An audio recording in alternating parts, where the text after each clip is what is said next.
Hello, it's Gordon here. Hope all is well with you.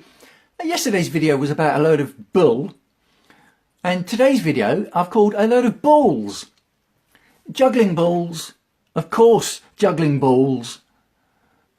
Thinking about my first job as an entertainer was at a theme park here in the UK called Chessington World of Adventures, and I was doing costume character work where we would go out and entertain the queues waiting for the rides, and we'd also do our own little show as the costume characters.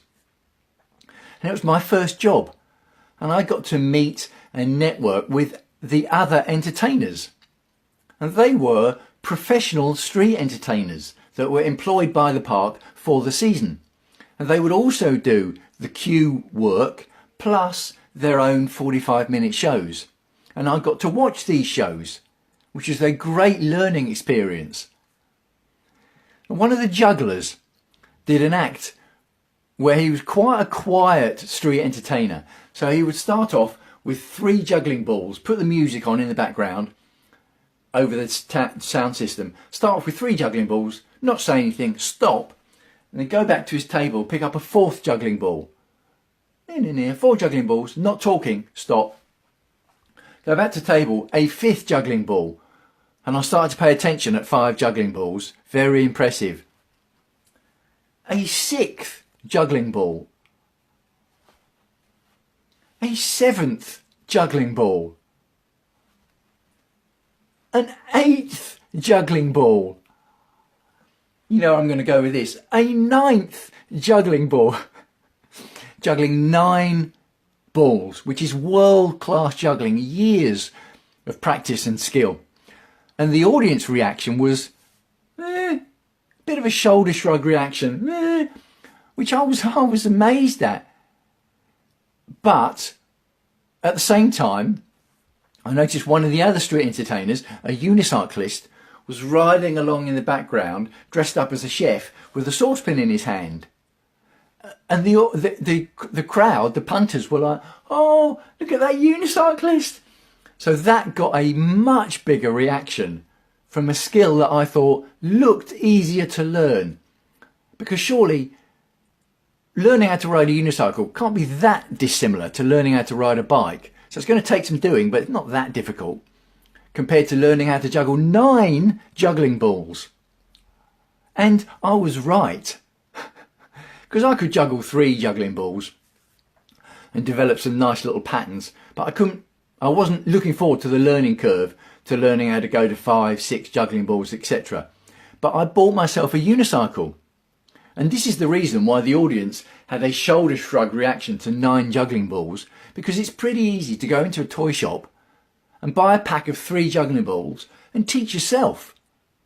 So people didn't fully realise the skill level of juggling 9 juggling balls, because anyone can buy 3 juggling balls and just learn it. So they think it's not that big a stretch to 9 juggling balls, even though it is. But with a unicycle, you can't learn to ride the unicycle unless you've got a unicycle. So you've got to invest, you've got to pay out for a unicycle before you can learn how to ride it. So that's what I did. I bought a unicycle made by an old family bicycle firm called Pashley here in the UK.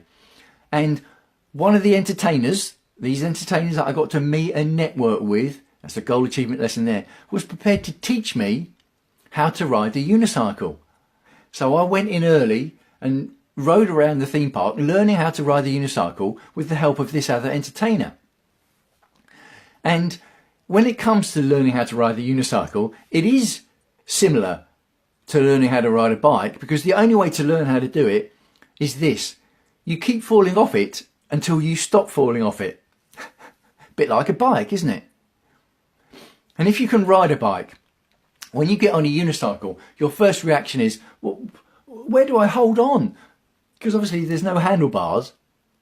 And whereas a bike, you just fall off that way or that way. With a unicycle, it's at 360 degrees of falling off with nothing to hold on to. Very disconcerting. And the only way to learn is to fall off over and over and over until the brain makes the neurological connections to work out how to find the centre of gravity and make the adjustments as you're riding. You teach your brain to do it. Another goal achievement lesson, isn't it? And then once I've done that, it's really good fun riding a unicycle actually. And I also then learned how to ride a big, tall, what they call a giraffe unicycle. And that always gets a big effect from an audience. For a skill which, okay, it takes some learning, but it's not that difficult a skill. So it's a very quick Facebook Live today. It's a story that from 1995, that story. So it's a long way back now, but it made me think about the fact that when it comes to goals, there are different ways to achieve these goals.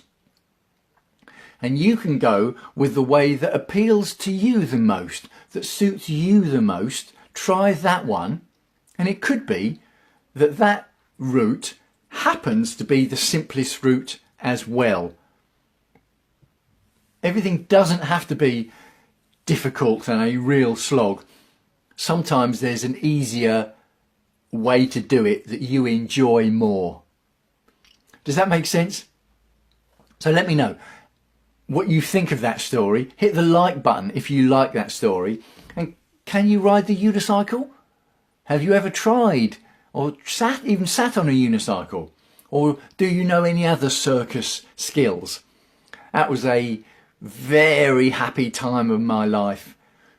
A lot of joy in that period of my life, particularly a cherished memory. So makes me smile every time. I'm signing off for now. Hope all is well with you. Wishing you as ever health and happiness. And I'll speak to you again soon.